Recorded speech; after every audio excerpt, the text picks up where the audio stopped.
Welcome, everybody, to Law Stories on the main stage.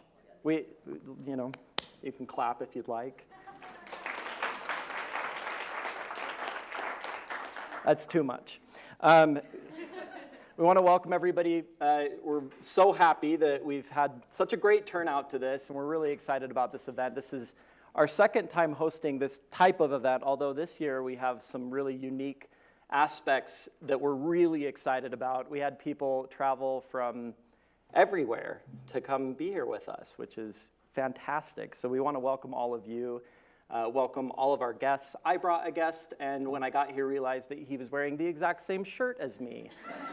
So we look like we're on a team, which is great. I made him put that on. I don't know if it makes it better or worse. Yikes. Tonight we're going to hear 10 different stories from law students from across the country. These stories are great, and we hope that you'll enjoy hearing all of them. We're really, really excited about the response that we had to this little competition. We requested stories from people all across the country. Being chosen to be here and share your story is a huge accomplishment because it means that we can read. And you guys, if you don't laugh at my jokes, it's going to be a longer night for you than me. Come on. We had this problem last year, too, and it's not me, it's you. I'm very funny. We'd like to thank especially Dean Gordon Smith. Is he here as I look at him? All right, thank you. Dean Smith, who had the vision to create this group and this event and spearhead all of this. I've known Dean Smith for many years. I met him when I was a law student here at BYU. When I took a class from him, and it was business organizations, as I recall. I did not get a good grade in that class. It was not my fault, again. I had this fantasy back at that time that then Professor Smith and I would become really good friends, but I never did anything to make that happen because I was terrified of him. And one day I saw him at the gym, of all places, where you should not run into any professor, but I did. And I saw him and I thought, this is my chance to become good friends with Professor Smith. And so I walked over to him and he was bent over, picking something up. And in my fangirly befuddlement, I decided that the best way to get his attention would be to tap the top of his head, which I did. And he looked up at me. I did not recover from that. I'm sure you don't remember this, but I think about it twice a day for 9 years now. The reason why I'm really happy that BYU Law School has started this program and has put so much emphasis on stories is because storytelling in the law is, I think, the most important skill that you can have as a lawyer. I believe that all good lawyers are good storytellers. That has been my experience in my few years of practice. Every single good lawyer that I have found has been able to craft a really compelling story. My first exposure to the law happened when I was 6 years old. My mother took me to the grocery store. She was running errands, and I got to accompany her. And when we got to the grocery store, we were in the checkout line, and I noticed that there was this jar of little pieces of yellow hard candy that were all individually wrapped. And I really wanted one. I was 6. And for some reason, I knew that if I asked my mom, she wouldn't buy one for me. I think I had been misbehaving significantly during this shopping trip. And so I didn't ask her and instead decided that the best way for me to get this piece of candy would just be to steal it. I knew that at some point during this grocery shopping experience, my mom was going to have to pay the cashier, and she was chatting with that person. And so I thought during the legal transacting, that will be my time to kind of sneak my hand into this thing and grab this piece of candy. Nobody will notice. And I did. I snuck my hand in the jar, pulled out a piece of yellow hard candy, individually wrapped, stuck it into my pocket. Nobody saw. We went and got in the car. I was so excited that I had gotten away with this. We started driving home, and I started celebrating a little bit too early. And as we pulled into the neighborhood, I pulled the piece of candy out and started to open it. And my mother's head whipped around so fast that I still have vertigo to this day. And she said, "Where did you get that?" And I held it up in my 6-year-old logic, I had already made it out of the store, so there was nothing she could do to me now. Like, the deed was done. I had gotten away with it. So I held it up to her and I said, I stole this at the grocery store. So my mother turned the car around, ironically violated a lot of traffic laws in taking me back to be punished. We got into the store and she asked for the manager, which was a nice touch. The cashier or bag boy or somebody went and got the manager, and it was a man in a suit who smelled like Wonder Bread. And he came and my mother said, my son has something that he would like to tell you.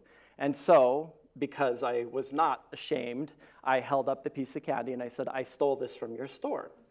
And to my mother's chagrin, the store manager looked down at me, smiled, and said, oh, son, you didn't steal that. We're giving those away today for free. And then he looked to my mother and said, it's Customer Appreciation Day. So, wounded but undeterred, my mother dragged me by the arm out to the car, and on the way she told me that the manager had told her to take me directly to the police station, as though I had not been there to witness the conversation myself. On the way to the police station, my mom gave me an alarming amount of specific details about prison life, which I've never followed up with her on. When we got to the police station, she parked and she said, I want you to wait in the car. I'm going to go inside and see if I can talk the police out of putting you in jail this time. So she walked into the police station. I later found out to stand in the breezeway for 5 minutes. She came back out to the car with a smile on her face. She got in and she said, you're not going to believe this. I told the police the most wild story about what happened. I even lied for you. And they said that you don't have to go to jail this time, but if you ever steal again, I'm not going to be able to pull that off a second time. In one fell swoop, she taught me a lesson and became the hero of her own story, which I've always really admired. In all of the commotion, she forgot to take the piece of candy away from me, so I'm not sure what lesson I actually ended up learning. But I do think that it was maybe the first of many times that I learned that being able to craft a really good story is really important when you're dealing with legal matters. As a lawyer today, I have noticed that clients are best served by being able to take the information that they have and synthesize it into a story that makes sense. And a lot of what good lawyers do is sit down with people who have an excellent story but have not figured out how to tell it. And the good lawyers will help them figure out how to tell it so that they can accomplish their goals. And we're excited to have some law students tonight showcase their skills that they're going to use for the rest of their lives in their practice, unless they stop being a lawyer and instead go be storytellers, which probably would be a better job. Our first story tonight comes from Aaron Bernstein, and you're going to have to raise your hand so I know who. Hey, right in front of me.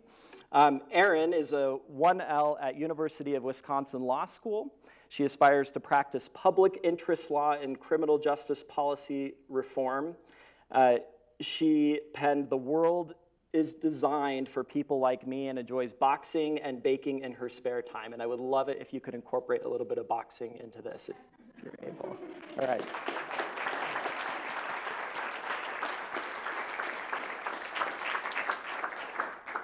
Oh, sorry.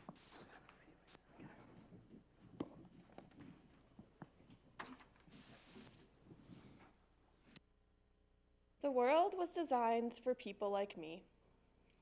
88 minutes inside my local jail was all that it took to verify this truth that every sociology class I took in college had distilled in me. The jail tour was an extension of law day activities meant to encourage pro bono participation from attorneys and future attorneys in our community. Once all of the attendees had arrived, we formed an orderly queue and filed in. An ID and a blazer served as collateral to role-play captivity. We began in the visitation room. The tables were decorated with signs detailing the length of embrace that each inmate and visitor could share. No more than a 3-second hug or a quick kiss. These limits placed quantitative bounds on how much normalcy and affection were afforded. Reading between the lines, these rules were synonymous with a constant reminder: in here, you're less than human. We entered the cell area. Shuffling along the hallway, we observed people crammed by the dozens into concrete cages. There was absolutely no privacy. Another attempt to strip away dignity. The recreational areas in the jail were slim. They took the form of a 60-square-foot basketball court with 2 garage door windows that opened up to allow only the slightest hint of the exterior world to meander through. As we observed the conditions, I began to feel increasingly shameful. It was as if we were at a human zoo exhibit filled with sisters, fathers, neighbors, friends. We were separated not only by cylindrical metal bars, but also by differing hands of cards dealt in life. As the tour ended, the leading sergeant left us with a parting sentiment. We're all just one mistake from ending up in a place like this. I glanced back at the gloomy corridor that divided 2 realities and thought, what separates us? I began to think about the stories contained within these hollow walls and the stories of many other people I know who have interacted with the criminal justice system. In particular, I thought about 2 individuals I met through various legal clinics. Both were incarcerated for crimes of poverty, petty theft, and vagrancy charges. Their stories were unique, but they encapsulated the same underlying theme: a desire for opportunity and visibility within our community, not as burdens, but as members. What separates us? What separates me? Experiences differ greatly, contingent on social and economic privilege. Whiteness is a shield in society. We are conditioned to think of whiteness as tantamount to normal. Slip-ups are met with second chances. Economic stability is another shield. We're free from the criminalization of ordinary behavior. These privileges lie in contrast to many people's realities. Our world is rooted in bright-line distinctions: law-abiding or criminal, creative or common sense, compassionate or competitive, privileged or marginalized, rural or urban, rich or poor. To live in the gray is challenging, but it's in the gray that we can shape a world reflective of all of our stories, not just the dominant narratives. What separates us? 88 minutes inside. Upon exit, I promptly placed my headphones in my ears and turned up my playlist, attempting to return to my comfortable reality as quickly as possible. What's separating me, I thought? One break in my safety net, one bad card dealt in my hand. The odds are ever in my favor. Not everyone is so lucky. I returned to my apartment, and while it was only a few miles from the jail where I spent my morning, it was worlds apart. I had a habit of going for runs after work, but on this night, my thoughts were traveling faster than my legs. I couldn't shake the image of one inmate in particular. We made eye contact as he was escorted in handcuffs down the rec hall. His gaze did not mirror a desire for pity or anger, fear, or even sadness. In fact, it was emotionless. Not cold, just empty. I wondered what he was doing at that same moment as I continued to accelerate into the night.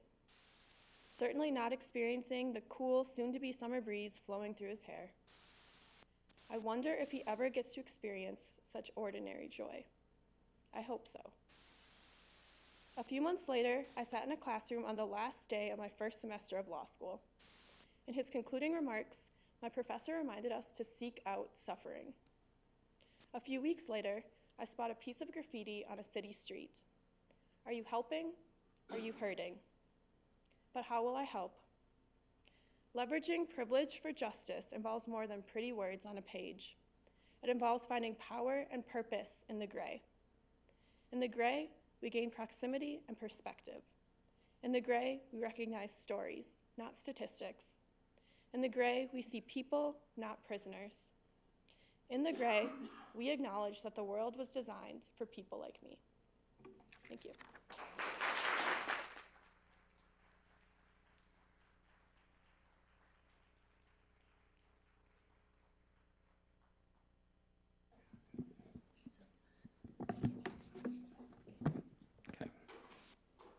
Thank you. Up next, we have Vanessa Kubota. Over there. Did I say your last name correctly? It's because I'm really good at reading. Vanessa is a 1L at ASU Sandra Day O'Connor College of Law with an interest in ethics and the model rules of professional conduct. That's important. She also is interested in representing victims of domestic violence. On the side, she works as a Tibetan language translator, which I wish we had known that because half the people here only speak Tibetan. She enjoys yoga, hiking, and poetry, and coming to join us for telling a story.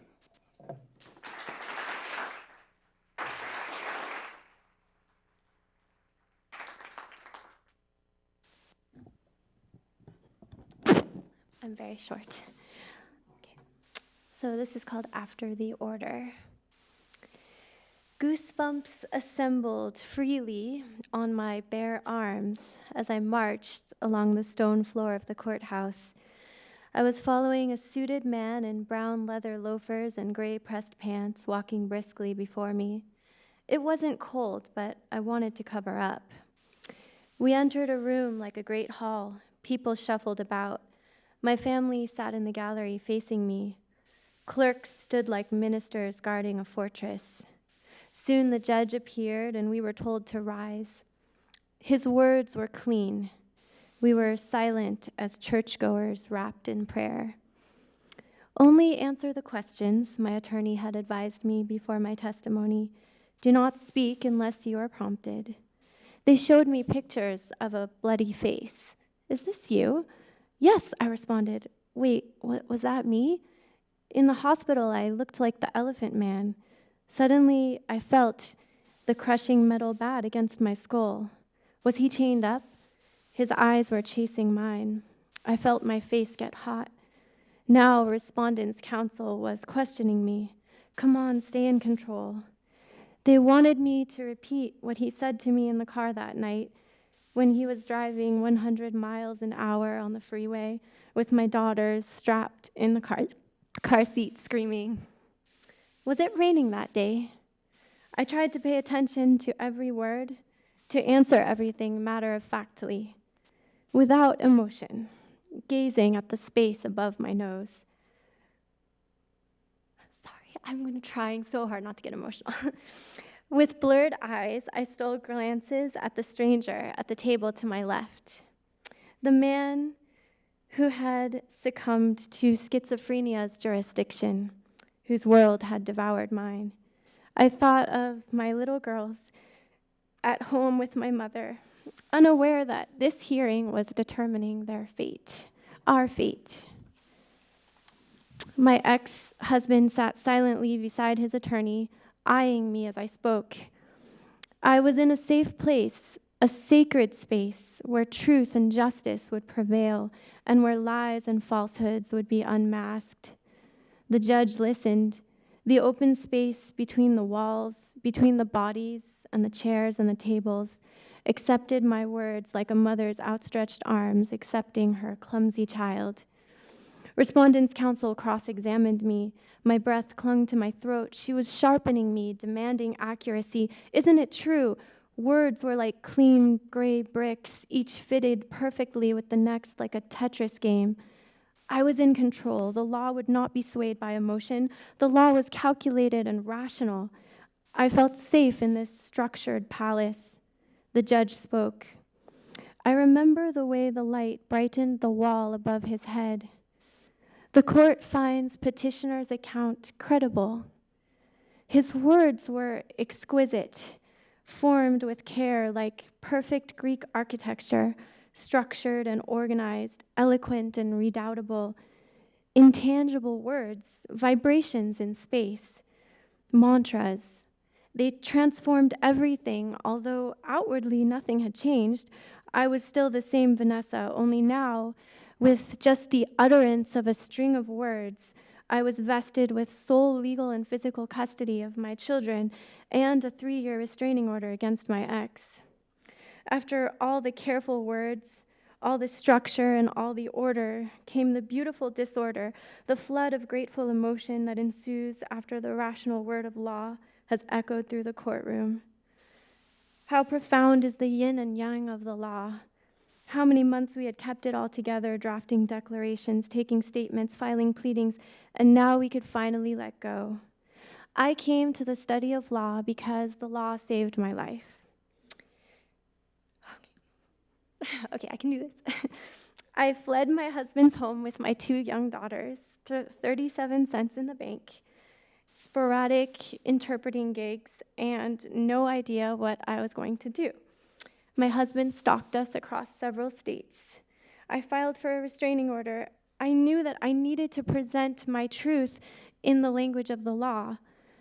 As an undergraduate, I loved languages, philology, the study of hermeneutics, how something as intangible as meaning, thought, intent can be embodied and enlivened by words. But words are just empty sounds, vibrations, lines, and dots on paper.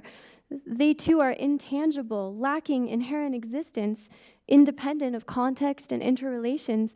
This was pratitya samutpada, the essence of interdependent origination.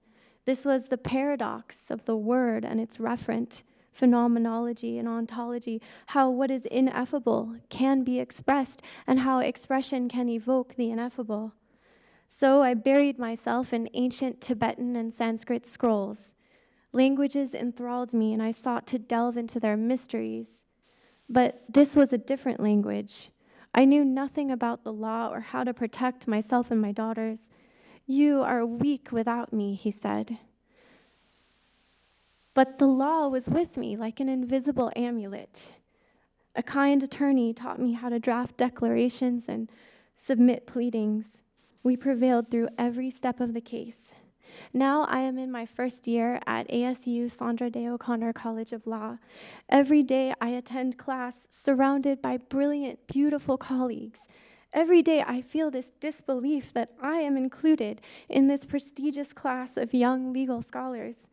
When we pass one another in the hall, we exchange amused smiles, sharing a quiet, mutual understanding. We know that we are being initiated into this sacred lineage, that something profound is changing within us, that our souls are transforming. Because somehow between the cold calls and the case briefs, the victim has dissolved.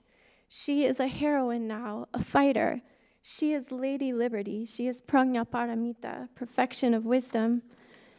Sometimes sitting in class when the space between the words expands enough to hear it, I pause and wonder if maybe the law isn't still saving my life. As I learn this strange new language of law, I often feel clumsy, awkward, and stupid, but I am inexpressibly happy.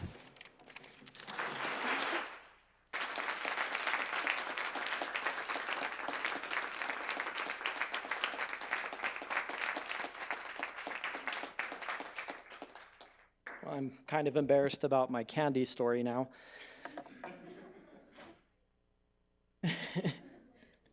Up next, we have Sloan Henry, right here, is a 2L at University of Florida's Levin College of Law, and after graduation, she hopes to work in education, law, and policy. Before law school, she was a public school teacher in New Orleans, and her story, A is for Animus, was inspired by one of her students, and I can't wait to find out which one.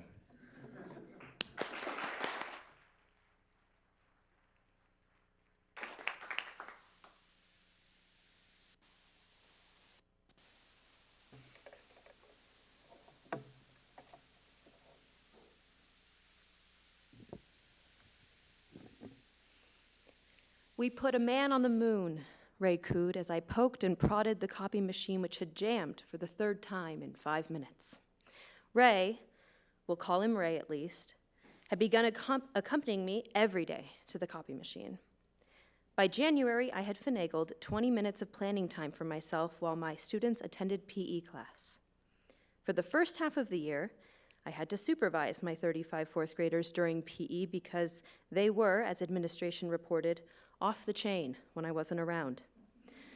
34 of them got it together, and then there was Ray. I enjoyed my one-on-one time with Ray, which was usually spent fighting with our arch nemesis, the copy machine. She was a dinosaur with a temper. Kick her was Ray's initial solution to our copy machine-related problems. It was also his solution to most of his non-copy machine-related problems. I told him I wanted to, but it would only make matters worse. I had hoped my message of restraint would leave an impression. Rather than take Ray's approach, I would simply sigh, open up the machine and say, "We put a man on the moon, Ray. Why can't we build a copy machine that doesn't jam?" Ray got real satisfaction referencing the man on the moon in front of other students. It was his secret with the teacher that made him special. Ray didn't have a whole lot of opportunities to feel special. And so it went each day, Ray and me versus the evil, temperamental, unreliable copy machine whose gnashing jaws destroyed countless originals. We tried killing her with kindness, singing her songs and telling her she was pretty and smart. Sometimes Ray would scold her. His scolding sounded like my mother, which caused me to gag a bit since he was only parroting the way I scolded the class. When she jammed, his little hands could reach inside the smallest pockets of the machine. He would giggle as he extracted his ink-covered hand. Ray often acted like a hardened street kid years his senior, but his giggles reminded me he was only 10. During the rare moments that the machine hummed along without issue, Ray would tell me his secrets.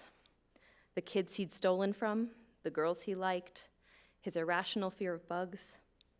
On one of these occasions he told me today was the 1-year anniversary of the day he witnessed his favorite uncle get shot, stuffed in a trunk, and driven away never to be seen again. Professor Dowd, my constitutional law professor, assures me that the threshold for legal animus is quite high. But I think of Ray, and it feels like a big, ugly joke. Ray had spent 6 years in public education and was unable to properly grip a pencil. Our school didn't have an elevator, so Ray's physically handicapped classmates were carried up and down the stairs. The Americans with Disabilities Act doesn't apply to poor black kids. There was not a single white kid in Ray's class. Brown versus Board reads as fictional as Dr. Seuss. I never wanted to be an attorney. My father's one, and he hates it. I quit teaching to become an attorney so that I could go back to that school, grab Ray by the hand, look at the administration in the eye, and say, "We'll see you in court." We've applied science and engineering to accomplish once unimaginable feats. We put a man on the moon. The equivalent has not yet been done in law. For years, the law has been bound by 4 corners and a strict interpretation of arcane common law. Why do we limit ourselves so? Why not apply ourselves like engineers at NASA and build rockets? We pass monumental legislation but neglect to fulfill its promises to our most vulnerable. It's akin to NASA drawing up blueprints for shuttles but remaining forever earthbound. We put a man on the moon, but we cannot build a copy machine that doesn't jam. We put a man on the moon, but our schools are still segregated. We built an enormous rocket which propelled a bunch of people to the frickin' moon, but 16 million American children go hungry every night. At best, it's apathy. At worst, animus. If only I could build a rocket ship for Ray, he could fly far away from the violence and sorrow of his neighborhood. No one gets shot and stuffed in a trunk on the moon. There won't be any cathartic, cinematic moment where I whisk Ray away to prevail in court. But I'll finish law school anyway, for the chance at a moonshot.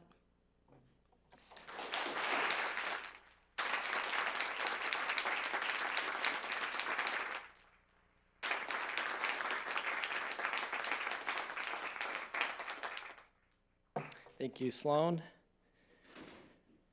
All right, up next we have Laura Morgan Church, who is a 1L. Oh, Laura, which one? Over here. Laura is a 1L at University of New Mexico School of Law, intends to practice Indian and elder law. She is a mother of 5 and has fond memories creating entertaining stories with them that stretched their imaginations. You went into the right career. That's what we're trying to teach these people, so thank you for doing that. Please give it up for Laura.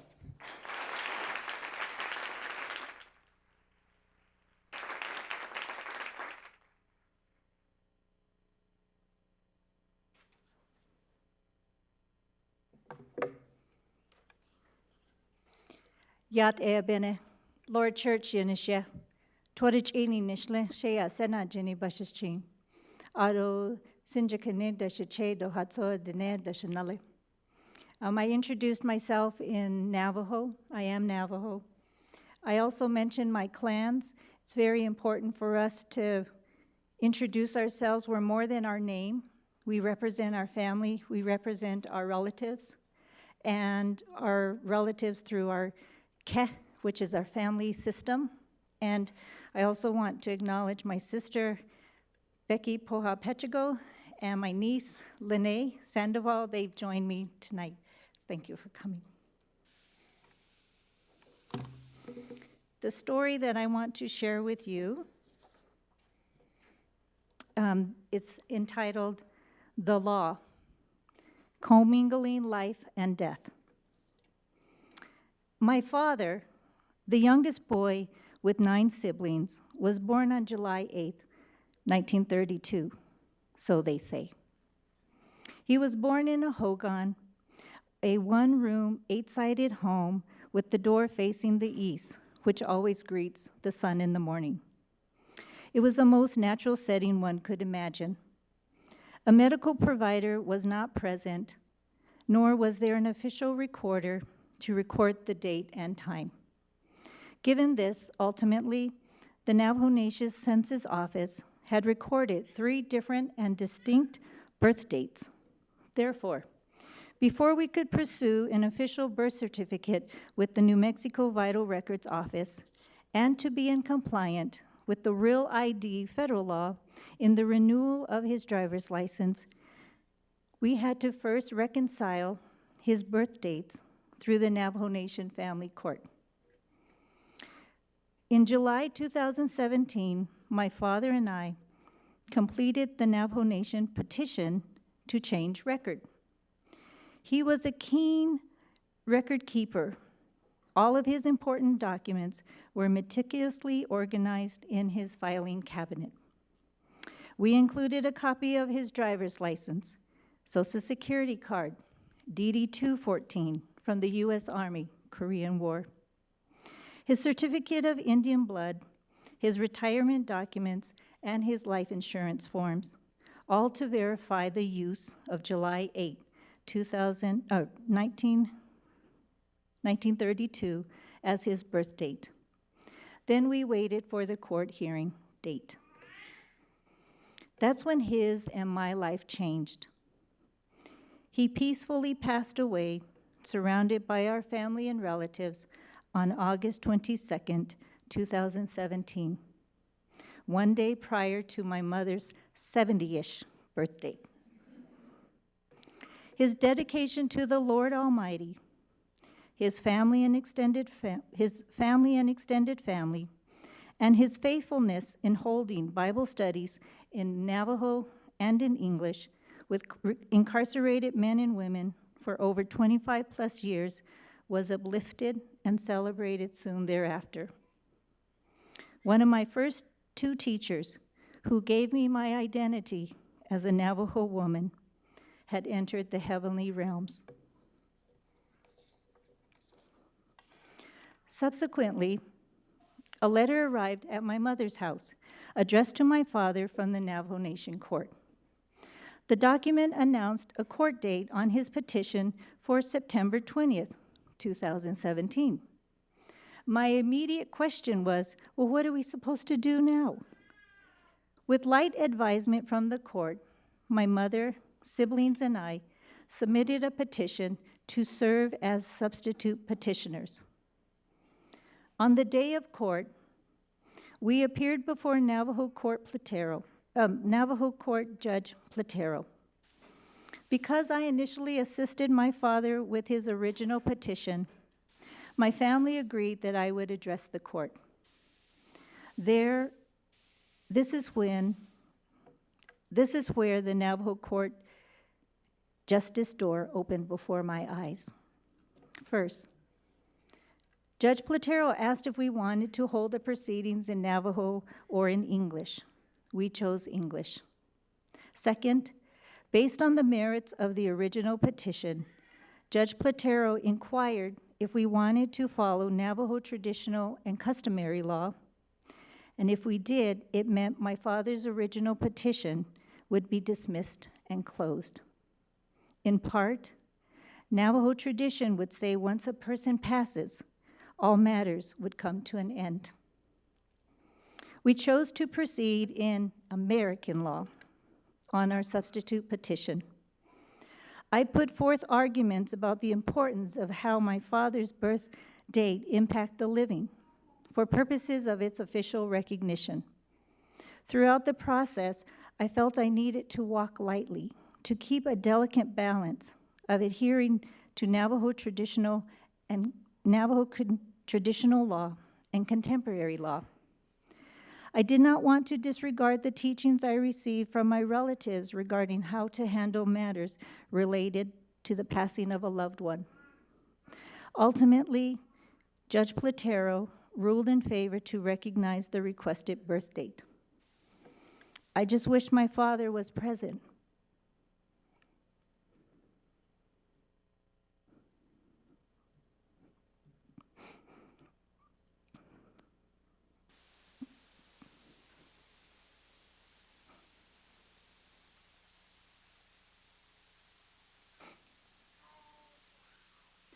I imagine how he would have responded.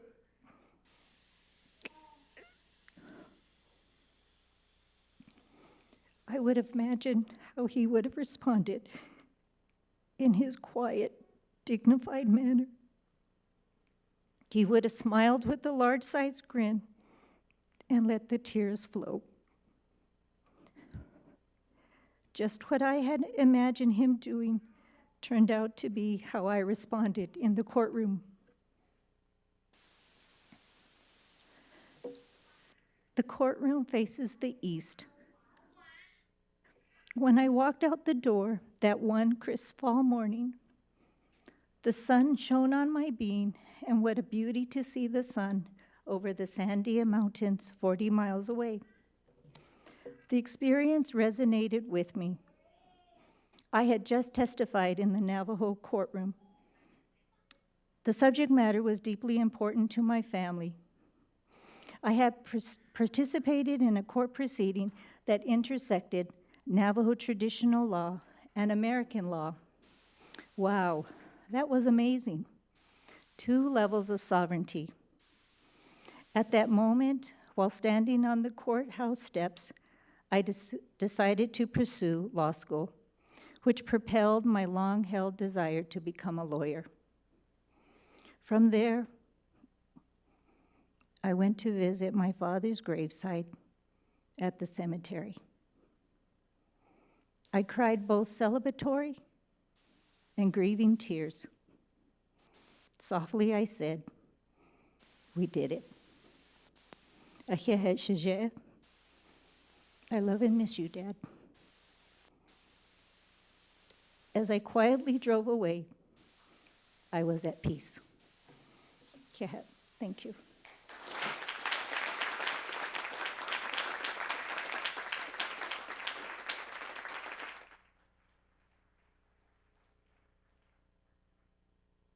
Thank you, Laura. Up next, we have Shauna Sanders. Shauna. Oh, yeah. Hi. Shauna is a 2L at J. Reuben Clark Law School. Do you know Dean Smith? Yeah, I tapped him on the head at the gym once. She plans to start her own medical business consulting firm when she graduates. She has self-published 2 novels, wow, both available on Amazon. In her spare time, she enjoys cooking fabulous new dishes to encourage her 4 children to expand their palates. How's that going? No, yeah. But at least you're bragging about it. All right, give it up for Shauna.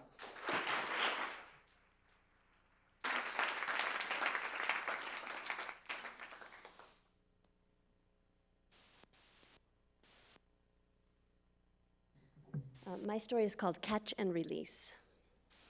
My oldest child turned 15 last summer and got his driver's permit. Not long after, actually way too soon after, I found myself in the passenger seat as he drove our Honda minivan 65 miles an hour down a 4-lane divided highway. When I noticed brake lights in front of us, I wondered momentarily why we weren't slowing down. Then I realized the same thing I've been learning over and over again during the journey that is parenting. Everyone starts at 0. My son had no instincts to rely on, so for him, brake lights don't mean a thing. Nobody knows panic like the mother of a 15-year-old driver. I survived that road trip, obviously, and he's slowly getting better at driving. But I've learned that because he has no experience to draw from, I have to verbalize a body of knowledge that's so instinctual to me, I barely even know it exists. Expect to slow down when the lanes merge. Accelerate into, not out of a turn. Never take your eyes off the road. It's not his fault. All of us have been there, and most of us grow out of it. But it did make me think about people who get so far and no farther, like my brother-in-law, Frank, who drove through his life as if he had no instincts, no memories, and no map. Frank came to my husband's family from a mother who was a cocaine addict and used throughout her pregnancy. Frank's father was incarcerated shortly after Frank's birth, so his aunt, my husband's mother, adopted Frank and raised him. Frank had some learning disabilities that were no fault of his own. In addition, the stepfather who adopted him was an alcoholic who worked swing shifts at the mine and wasn't always or often in control of his emotions. Frank had a lot of enthusiasm for life, but he didn't exactly get a fair chance at it. When I met him, Frank was living with my future husband. Life had thrown him around a bit, but he was trying to make a fresh start. And with my husband's help, he had gotten a job, opened a bank account, all those things successful people do in life. We, Frank and I, hung out a little, talked a little. We even went fishing at Lake Mead. It was my first time. We drove out just before sundown because Frank said that's when the fish would be biting. The lake wasn't big enough to have a tide, but the water lapped at the pebbles on the beach in a quiet sort of way, and it was otherwise breathtakingly still. Frank put some bait on the hook and cast it. Then he let me hold the rod and showed me how to keep enough tension on the line so that I could feel it if a fish decided to strike. I had to wait past the first tug and into the second or third. Then I could jerk the line and set the hook. In my ignorance, I let the first 5 fish steal the bait. But Frank didn't get angry. He just rebaited the hook and cast it again. Eventually, I caught one. I reeled it in, and Frank removed the hook, then held the fish for a moment before bending down to ease it back into the water where it could swim away. I don't remember how big it was, but I don't think that would have mattered. Frank didn't want to eat the fish. He just wanted to catch and release. I knew Frank for about 5 years, and he was in and out of jail for most of that time. Every time he got out, my husband and I let him stay with us. We helped him get a new copy of his driver's license and Social Security card. We looked through the help wanted ads for a job, an apartment, a resource. We helped hook him up with the Narcotics Anonymous chapter. We took him to church. But Frank didn't think the way you or I think. He didn't process life in a linear fashion, so he couldn't rely on past experiences to help him make better choices for the future. Frank got arrested again after my husband and I were married. We went to the courthouse to see him, and while there, we ran into a public defender who was a friend. We explained about Frank, and our friend asked, "Does he have an attorney? Nobody should go to trial without an advocate." Because Frank had an attorney, our friend didn't follow us to the courtroom, but that brief conversation has stayed with me these many years since Frank's passing. I wish I'd known back then what I know now. I wish I'd known how the criminal justice system works. If I'd understood the law as well as I'd understood Frank, I might have been able to help him. The law doesn't know people. It doesn't understand how someone can navigate life with no instincts, but I do. Frank never found the advocate he deserved. He passed away probably from a drug overdose while my husband was in medical school. The law looked at the choices Frank made and delivered sentences based on the black and white version of Frank's actions. But I know better. Life caught him and then released him. That's why I went to law school.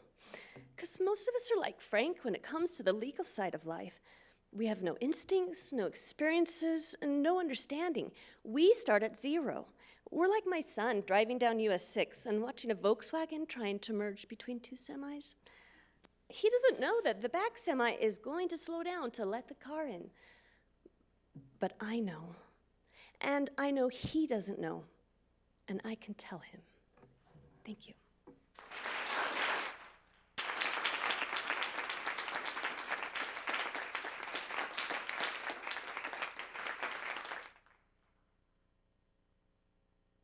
Thank you. Up next, we have Erling. Is it Oster or Oster? Dancer's choice. Oster. I had to pick between those two, though. I couldn't just give you a different last name. Yeah. All right. Sorry. Snarky. Erling is a 3L at the William S. Boyd School of Law in fabulous Las Vegas, Nevada. They wrote these. I did not write these. So everything I'm about to say, I did not write. You all understand that? Okay. He plans to serve his country with his degree by defending against deportations. It's like kind of vague wording, and I'm not sure what it means, but something about deportations. He grew up on a fishing boat in southeast Alaska before moving to Pennsylvania, and it says in parentheses, the Pittsburgh side, not the Philly side, thank you very much. His free time is spent with his lovely wife, Yvette. Is she here? Hey, Yvette. He's a comedian, trying to convince her that a cat would be a terrible idea. It would be. I have a dog who sleeps all day and claws me when he's mad, so you could compromise and just get a dog like that. All right, give it up for Erling.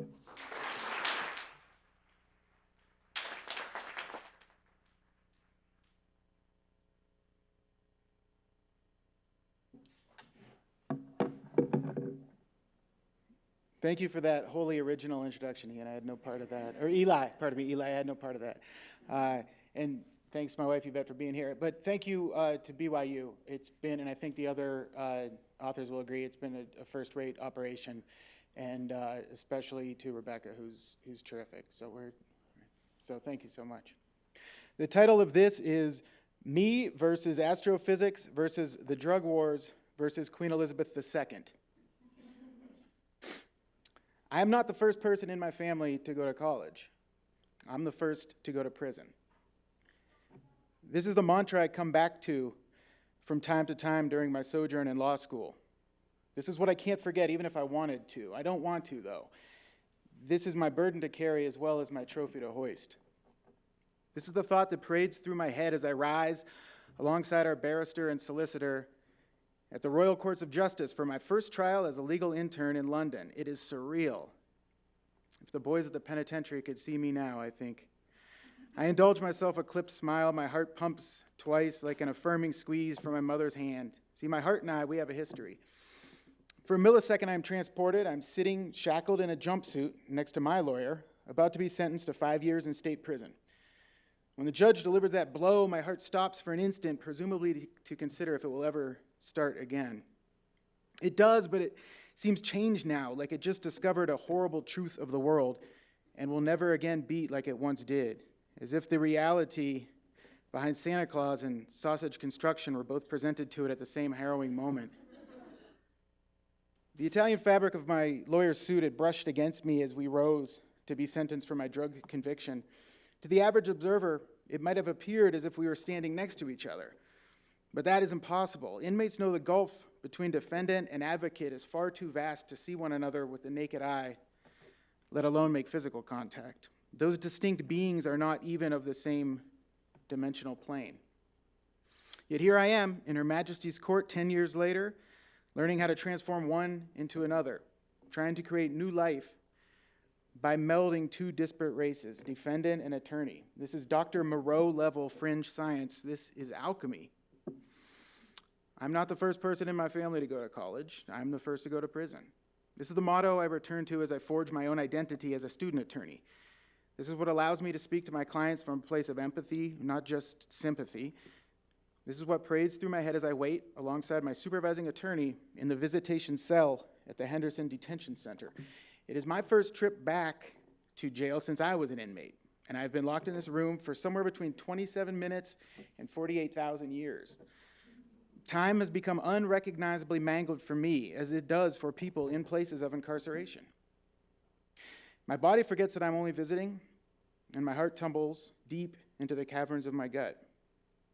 There's this theory in astrophysics. I think it's astrophysics. I'm not sure. Maybe it's quantum physics, the rule against perpetuities. It's one. Still haven't figured that one out. It says that time moves more slowly for those near a black hole. Minutes there could equal years on a planet. An explorer in deep space could theoretically return home to his child that had surpassed his age. But we don't have to blindly trust this theory. It is proven here on Earth all the time. Prison is one such black hole. In every state, on every day, a man gets back from a 20-year bid, steps out into the sunshine wearing the same, now wrinkled, Echo Unlimited shirt in which he was sentenced. He still likes the same music from his last great summer, but the radio has forgotten all those corn songs. There's a computer program or something like that now called Facebook. He doesn't have one, though. His ex-wife is on to her third husband, and his daughter, the one whose picture he kissed each night before bed, she now wears a black pinstripe pantsuit to her job at the bank. She doesn't really remember the Lion King pajamas she had on in that photo her dad treasures to this very day. Time behaves differently near the black hole, it's true. It doesn't only affect those who have done 20 years. One may get out after a month to find their job and their lease are now ancient history. As such, every minute in lockup is felt with acute intimacy. We don't just know the names of the days, we know their blood type. As I stand in that visitation cell, looking at the cement walls and stainless steel window frames, I wonder what awaits me on the other side. My rational mind knows that eventually that gate will kick open. I'll walk to my car, drive to my home, kiss my wife, and begin work on a habeas petition for my client with only an hour or two having passed. But my rational mind is shouted down by that heart, the one that knows the reality of drowning under a term of years, the one that has a harder and harder time believing in Bigfoot, the one I carried into prison even after it had the courage to restart. I feel that heart accelerating and I try to calm it. Maybe it's not all bad. By the time I get out, they'll at least have flying cars. Cold comfort. The despair that comes alongside incarceration seems apparent to everyone, but it can never really be appreciated until one feels it on their own chest. The magnitude changes with the length of a sentence, to be sure, but the agony of imprisonment is universal, and it has brand name recognition to us. It hit me in that visitation cell 5 months from graduation that I haven't undergone a metamorphic change, emerging as a new beast. I haven't alchemized myself into a higher being. The defendant and the advocate are within us all, dormant in most. They just happen to have both been activated within me at certain times.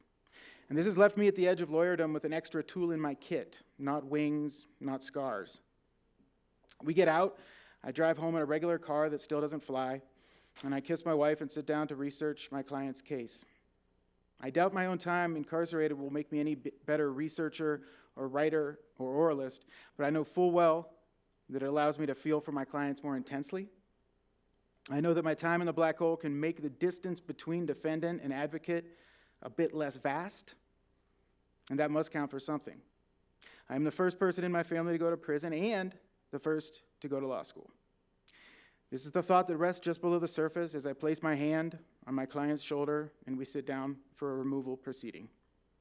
Thank you very much.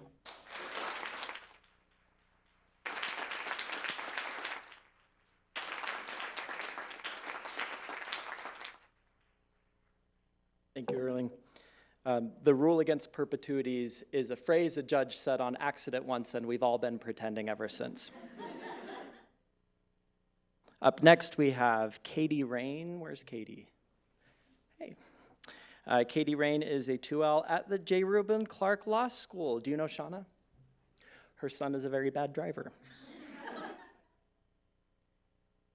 Katie hopes to practice immigration law. In her free time, she likes to blog.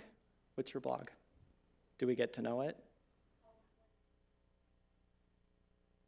Oh, I'm gonna look that up. I'm gonna fact check you. She wrote, "They don't wait for white men's chances to reflect on a month-long internship in an immigration detention center in southern Texas." Welcome, Katie.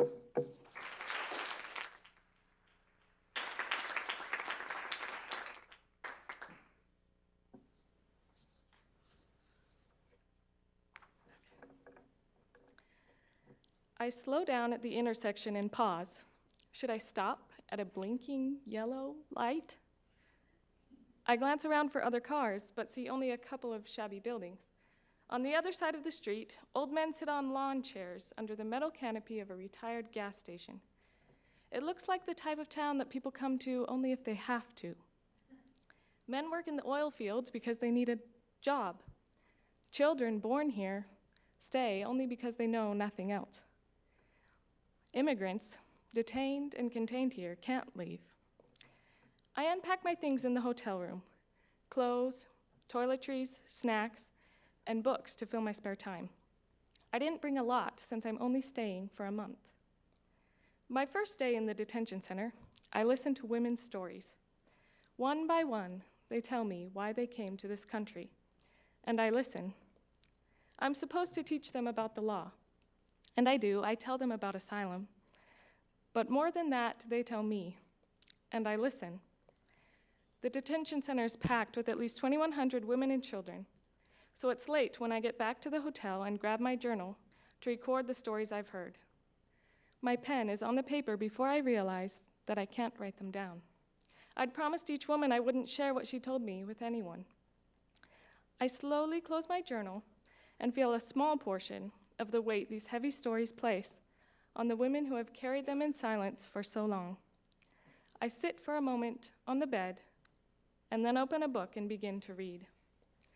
As I read Harry Potter, I feel like I'm reading the stories the women shared.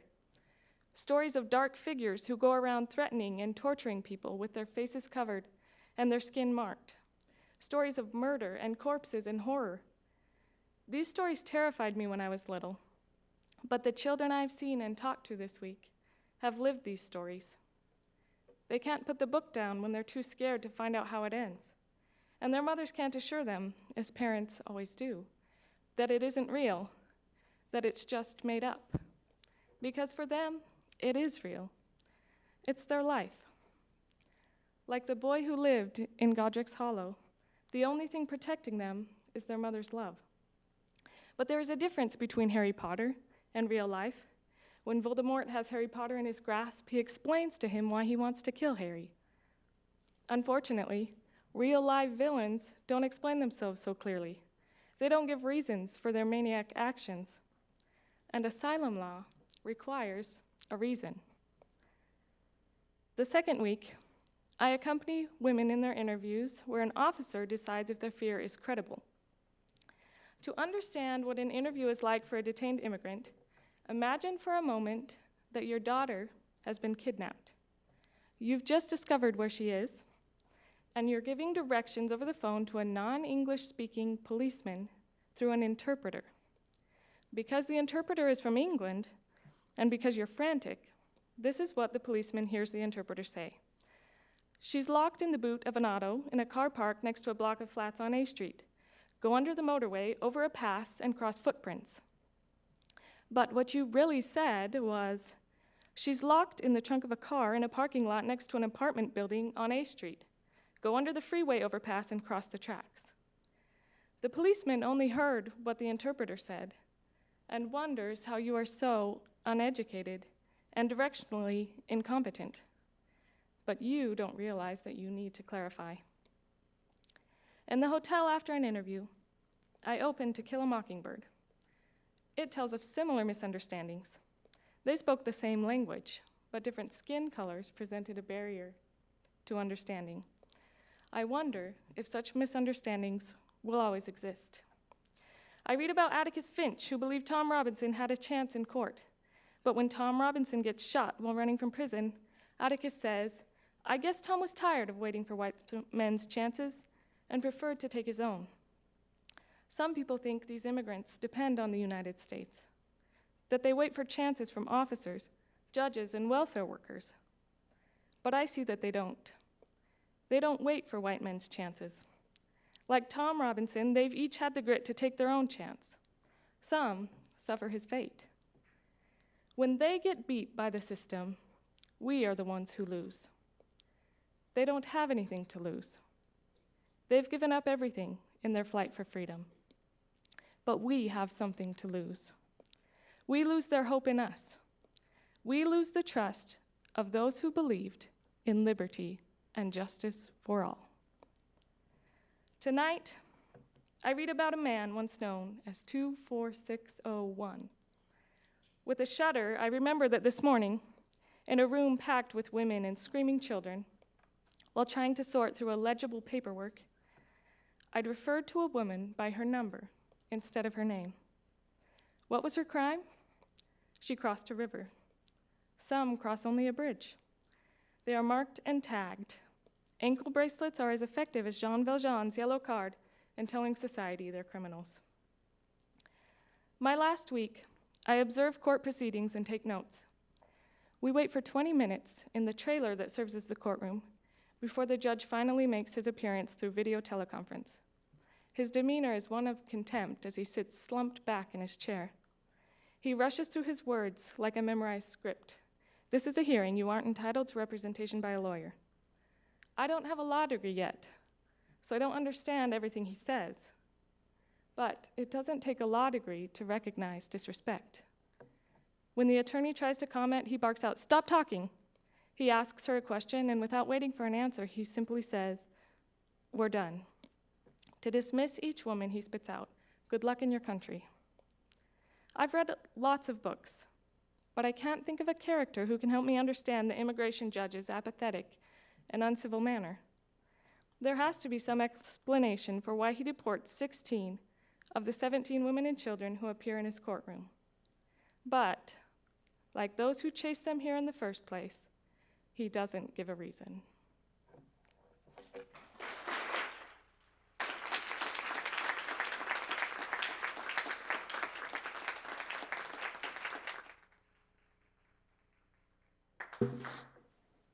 You didn't use Twilight? Next time. Up next, we have Dory Arthur. Dory, right here. Dory is a 1L at T.C. Williams School of Law at the University of Richmond in Virginia. She hopes to continue her education in legal history after law school. She combined the two most boring things. I am a history nerd and a lawyer. I can make that joke, and you guys can laugh at it.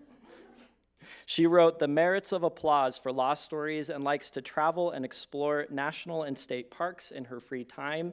Please give it up for Dory.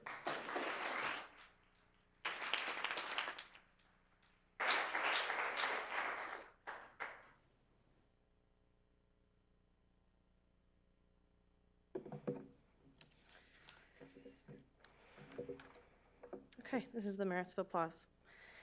An Uber passenger once asked me, after I disclosed the fact that I'm a law student, when do they remove the soul from your body? I could smell the whiskey, so I just laughed.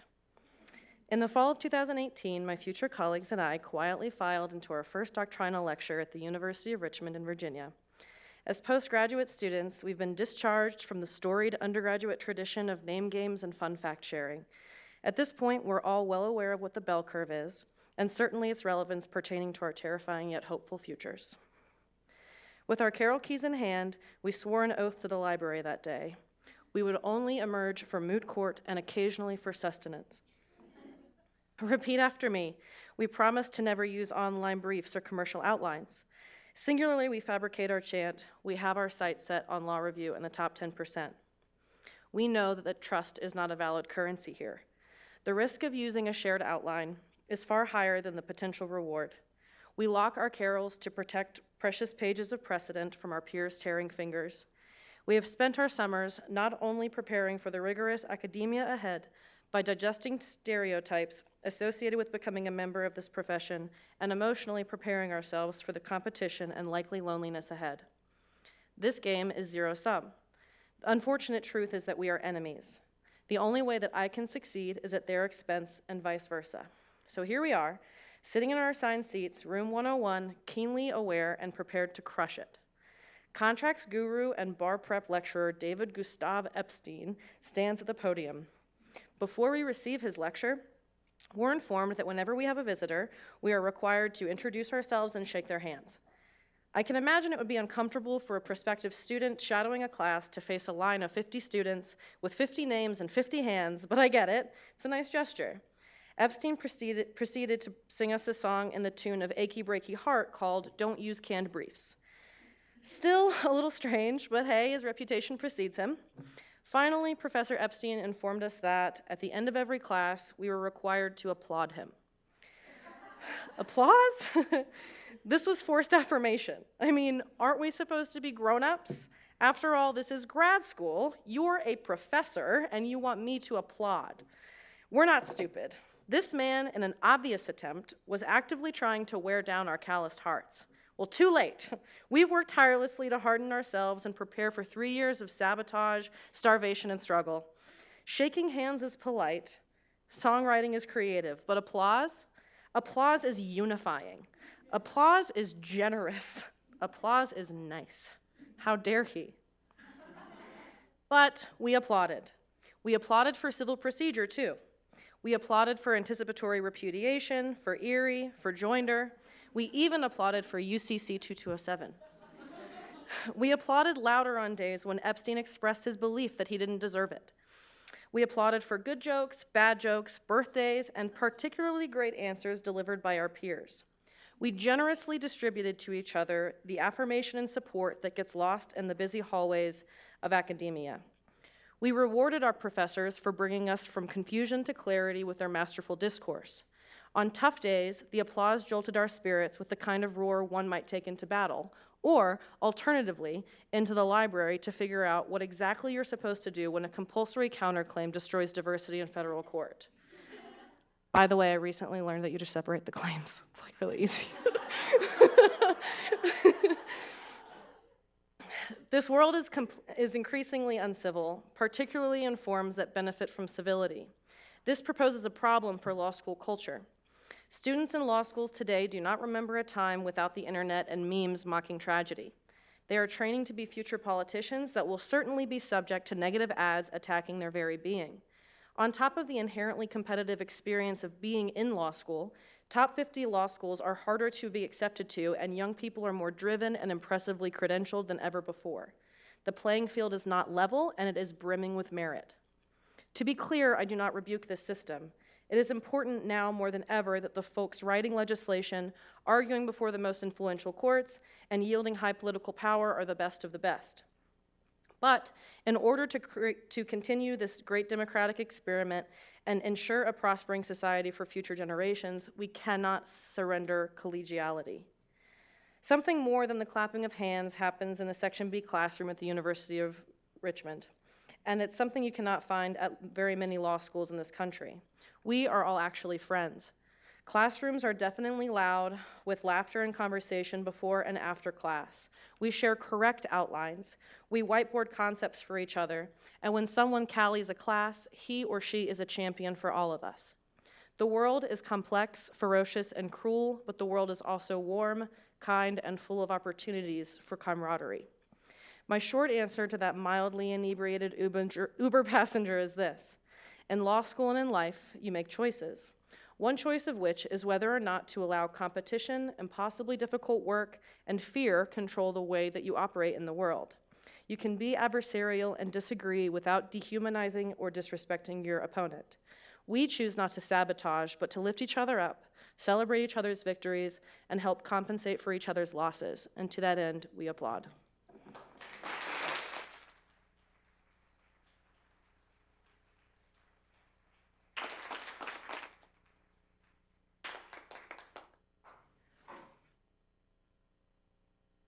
And it's funny because we applauded after.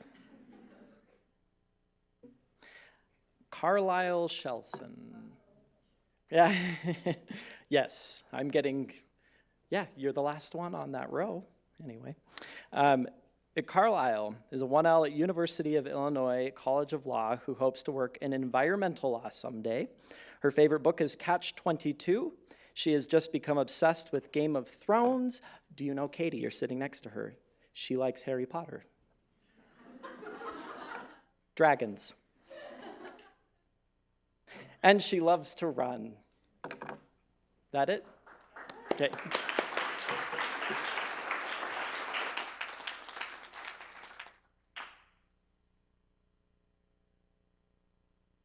I want to begin by thanking BYU for hosting this event and to my professors for letting me skip class. It's great, thank you, appreciate it. So I'll make this good. This is called War Songs, Wounded Sounds. The last words she wrote to me were, "I am the master." She had commented on a Facebook photo I had taken and uploaded from piano camp. Yes, piano camp, the annual nerd gathering, where we were roommates on scholarship after scoring a certain number of points at the drudge called Bach Festival. In this particular shot, she was eagerly testing a pipe organ. We fell out of touch, as most summer campers do when leaves fall and memories move aside for classes, homework, and soccer practice. Over the years, she posted to Facebook intermittently, and the last update she posted that I saw was that she was attending the honors college at the state university to which she had been admitted. I did not like the post. It was not out of spite or contempt, just the worn and weary absent-mindedness that comes with the weight of family obligations, final exams, college preparations, packing lists, clinical depression and anxiety, and the usual detritus that cluttered up my room so I couldn't see the rug underneath the bed. Piano camp was in 2010. She announced her matriculation in 2014. By 2018, I had started at Barnard College for the brand name, felt miserable and transferred to Michigan State University, declared a double major in English and theater, felt too inadequate to thrive there, and then decided to graduate early so I could escape the self-fulfilling hell I had created for myself. I was constantly sick, I missed my piano, I couldn't decide between the law and the stage, and I felt like I wasn't fitting in and would never fit in, which was the leitmotif of all of my academic experiences to date. I cried all the time. I was sad, I was lonely, I was sick, and I was so desperate that I decided to cram a year and a half of school into one semester, something uncharacteristically stupid in the name of control. There is nothing like taking 24 credits in a single semester, except maybe joining the Marine Corps, navigating Apollo 13 back to Earth, or stepping onto a stage with orders to translate the notes of Chopin's Etude in C minor into music. I learned Chopin's revolutionary Etude for my senior recital. The piece opens with runs down the piano fortissimo in the form of a dominant seventh chord. The rest of the piece is a pat head, rub stomach battle between left hand 16th notes spanning just beyond the tip of an octave my hands could barely reach and right hand cross rhythms. It is a part of many professional artists' repertoire, falling smoothly out from their Juilliard-trained hands. I was 18 and my hands were shaking. The piece happened, but I was not in control. I was just hanging on to the notes for dear life as the tempo ran away from me. The same terrified anxiety gripped me when I was hired by a local law firm to assist with research for a project that pertained to a possible lawsuit. I was in the downhill plunge of my gap year by now, trying to salvage my health, my sanity, and my confidence, so I accepted the job eagerly. After all, they paid, they would write letters of recommendation for my law school applications, and they would gloss a sterling sheen on my resume. I just had no idea what I was doing or how to do it. The premise of the project seemed simple on its face: conduct research on the opioid epidemic for a potential lawsuit, but the methodology felt well beyond my skill level. Look through state crime lab documents, including autopsy reports, medical examiner files, and other vital records, and shovel the data through a spreadsheet sifting process until a pattern revealed itself. I was an English major, now in charge of swaths of data. I was sure the sheer import and heft of the project would kick me in the face. It did, just not in the way I expected. Most opioid deaths begin with an injury or routine surgery, with a prescription for the acute pains and the aftershocks. Then, the heavy dosages cause dependencies, which cause drug overdoses. These drugs are narcotics, latching onto perfectly healthy brains and reducing them to continual urges to self-medicate. Chopin wrote his Etude in the aftermath of the November Uprising, a destructive Russian-wrought end to Polish autonomy. Chopin, who was Polish, poured his rage and his account of the destruction of Warsaw into his music, which accounts for the minor key, the hints of a fighting spirit surging against destruction, and the desperate howling fall at the piece's conclusion. Were I as capable as Chopin, I would have similarly chosen the piano to give my rage concrete form.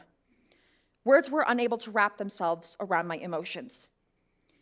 I spent my days elbow deep in the stories of people's deaths. The outlines of their suffering were reduced to a cursory drug panel which brings to mind a bad analogy of chalk outlines and 2 a.m. Law & Order episodes. Most people were older. Some were younger. A surprising number were younger than me.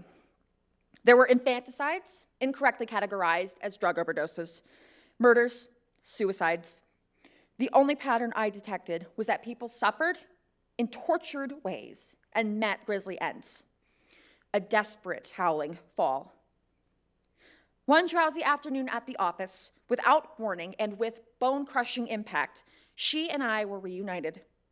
8 years after she eagerly poked out a primer book melody on a Lutheran pipe organ, luxuriating in the sensuous hallelujah and hair-raising sound, she returned as an entry on my list of deceased.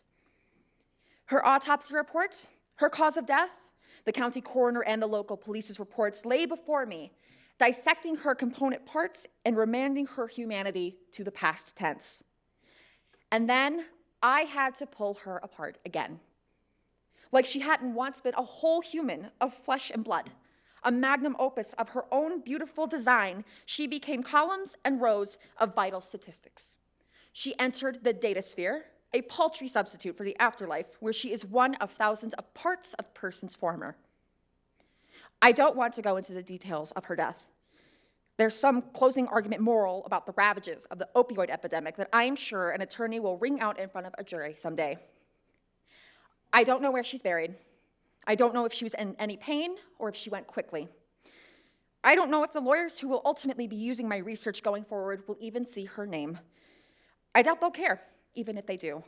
But that's not the point of my evidence, and that's not their job. Victim number 957 is a tile in a mosaic of lives shattered into those pieces, those vital statistics I spent so many hours sorting and compiling by corporate indifference and maybe even malfeasance. Profit at the expense of a parent from Ohio, a poor retiree from West Virginia, a pianist from Mississippi. These are the stories of suffering they will be telling to the jury to condemn and sanction the behavior of drug companies who have created a crisis. The story I am here to tell is of a roommate I once had and the music she so graciously shared with me one summer. She loved anime and Pokemon. She dabbled in drawing. She had a quick silver tongue and an equally agile wit. She liked Disney movies and pizza. We shared ice cream and a slightly blasphemous inside joke involving a slammed door and the Holy Family.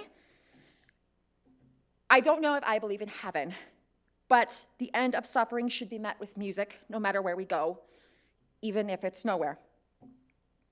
Despite evidence to the contrary, people adamantly choose to believe the Titanic's musicians played Nearer My God to Thee as the ship went down. And I see the appeal of that belief, noble, dignified, and steadfast in the face of a wretched end. I hope it played her into peaceful, eternal rest. Thank you.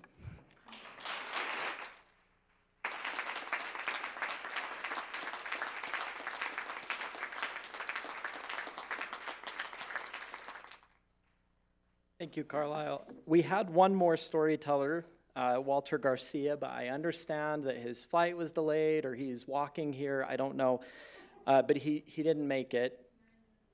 9 minutes. Okay, well, the point is we're all going to have to come back tomorrow night and do this again. A huge thank you to everybody. Another round of applause for our incredible storytellers. One from me. I'm just kidding. Don't. I'm teasing. I mean, you can, but I really, really appreciate all of the effort that everybody put into this and really, really appreciate everybody who came. We want you to stay involved in Law Stories. We want you to stay connected with us, even if you're not generally involved in the J. Reuben Clark Law Society or J. Reuben Clark Law School community. That's another thing that I was saying. Please stay connected with us and support storytelling wherever you are, especially if you're here, because we need it here a lot. We're going to have, I understand, some kind of reception and leg wrestling competition out here. So please come and join us just outside these doors, and we'll love to mingle with you and get to know you better.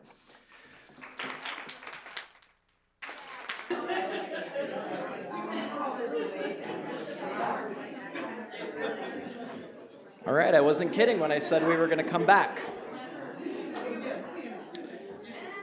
And we're back. We're back, we ate a little, we're all a little tipsy now. I'm just kidding, only some of us. Walter Garcia showed up. He's very dramatic.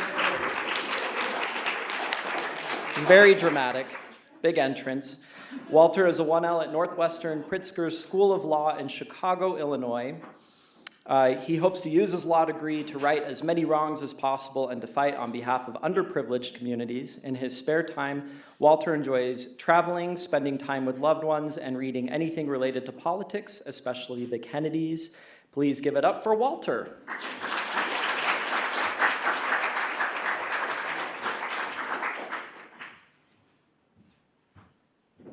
Hello, everyone. Good afternoon. I should begin by apologizing for my tardiness here today. Got a little bit delayed at O'Hare in Chicago, but I'm just glad I was able to make it. Very true. But I'm just glad to be here with you all today. And I thank you for coming together despite my being a bit tardy. My name is Walter Garcia. I'm the proud son of two Mexican immigrants, Agustin and Imelda Garcia. Agustin is a construction worker. Imelda takes care of a woman with multiple sclerosis. Together, Agustin and Imelda don't make a whole lot of money, not by a long shot. Indeed, I know they regularly struggle to make ends meet. Last year, after Thanksgiving break, I visited one of my professors, Professor Rubinowitz, or as he asked us to call him, Len, by his first name, in his office. It wasn't my first time doing so, and there was nothing specific I wanted to talk about. Len is just that type of guy.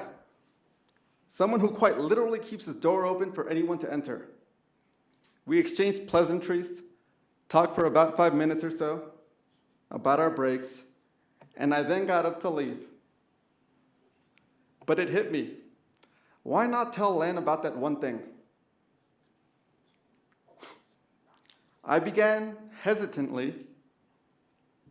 Len, right before leaving home and returning to law school, my dad handed me $120 and said, "Esto es para ti, Walter. Sé que no estás trabajando ahorita y quiero dártelo ya que no puedo verte en tu cumpleaños."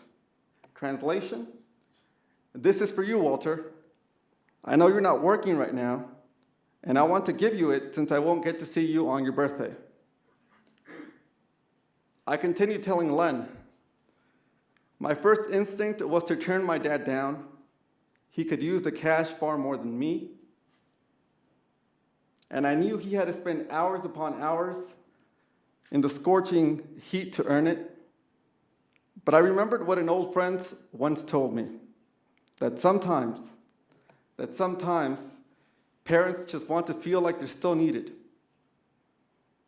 When I was done telling that brief story, I noticed that tears were streaming down my face. Are you kidding me? I thought to myself. I knew that students routinely cried in Len's office. That's a thing.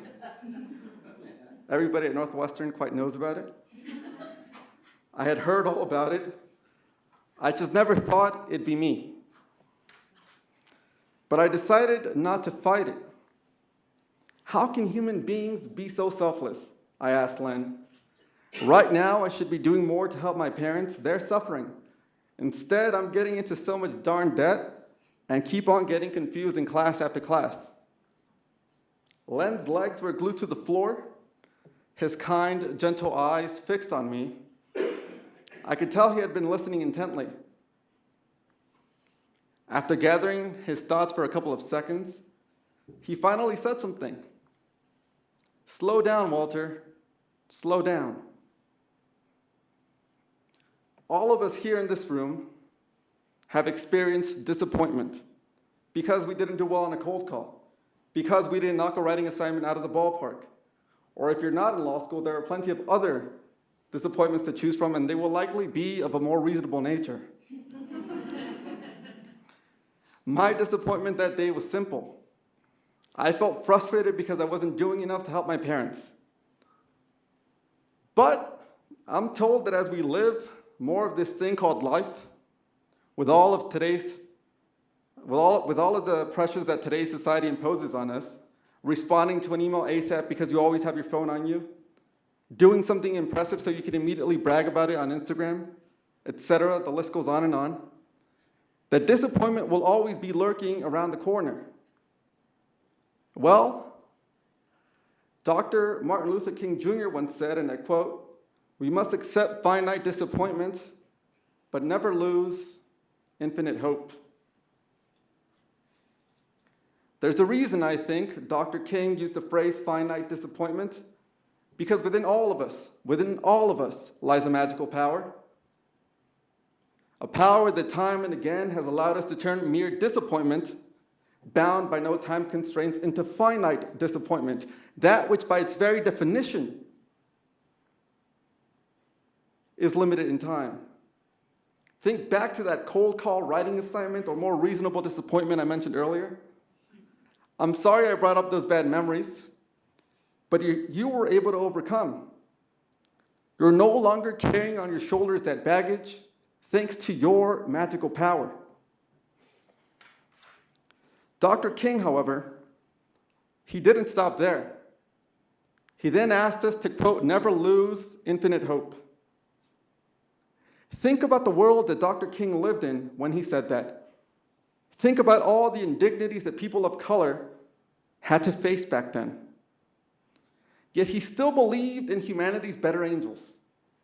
Why? Why is the question? Len, I think, has the answer. Slow down. Because if Dr. King, in the face of extraordinary adversity, had the wisdom and foresight, indeed the audacity, to remain hopeful, if he was able to find the courage to tell those around him and those around the world that the fight for equality would be long and hard and full of disappointments, but worth it, then surely I can slow down as I try to help my parents. Then surely I can understand that with the grace of God, I will be able to eventually take care of them. And so too, can we all slow down and take a deep breath when in the future we have that inevitable encounter with finite disappointment, knowing full well that everything will be okay if we maintain infinite hope. I thank you.